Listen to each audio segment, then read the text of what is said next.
and everything is just hitting me right now. It's like, not where I wanted to be. I haven't succeeded at anything. I haven't even tried. Like, I don't even know anymore. I don't know how to do anything. I don't know how to cope with anything. And I don't know. I did this whole growing thing wrong. Like I'm supposed to be an adult. I'm supposed to be able to handle these things, and I can't handle anything. And I literally am just realizing, like, it's been 40 years of this, and like, it's 40 years of just being confused and not knowing and like figuring things out slower and like not like I haven't built anything. I have nothing like to show for this time. I just don't know what I'm doing here, and I'm lost. I'm afraid, and I don't.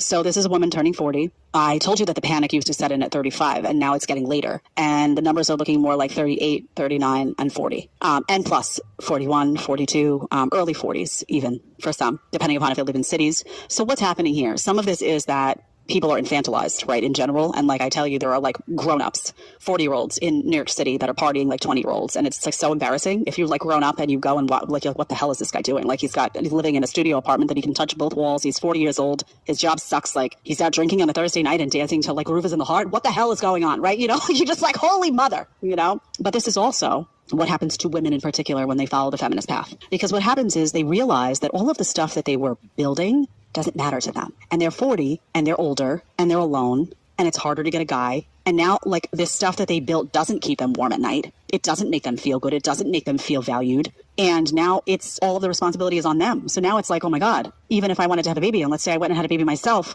and got a donor, I have to work. I have to support this child on my own. Like it becomes completely overwhelming. And you look back at your life and you say, what the hell was I doing? And you look across the street and you see that woman who has a husband and a child and doesn't have a job anymore, but looks fulfilled. And you say, what went wrong for me? And what went wrong for them is that they listened to the crappy advice and they listened to people who told them that their career would be more fulfilling than, say, motherhood or being a wife or having a family or any of those things that put you in your feminine and make you really think about at the end of the day what brings you joy and peace. And they're at complete dis-ease and panic-stricken and now 40 and don't feel like they're in their prime and don't know what to do about it, right? Because once the time has passed, the time has passed. And you can't change certain things, right? You can't make yourself younger and you can't take away the wasted time, and you have to find a way to move forward and say, okay, I'm 40 and I'm going to do the best with what it is. But it's very hard to do when you look back at your life and say that the things that you built and invested time in don't matter to you, and the things that you didn't build and didn't invest in time in do matter to you, and it may be too late for some of them. And what compounds this is that then you have a subset of women that they go and try to have a baby and it's too late due to fertility reasons, due to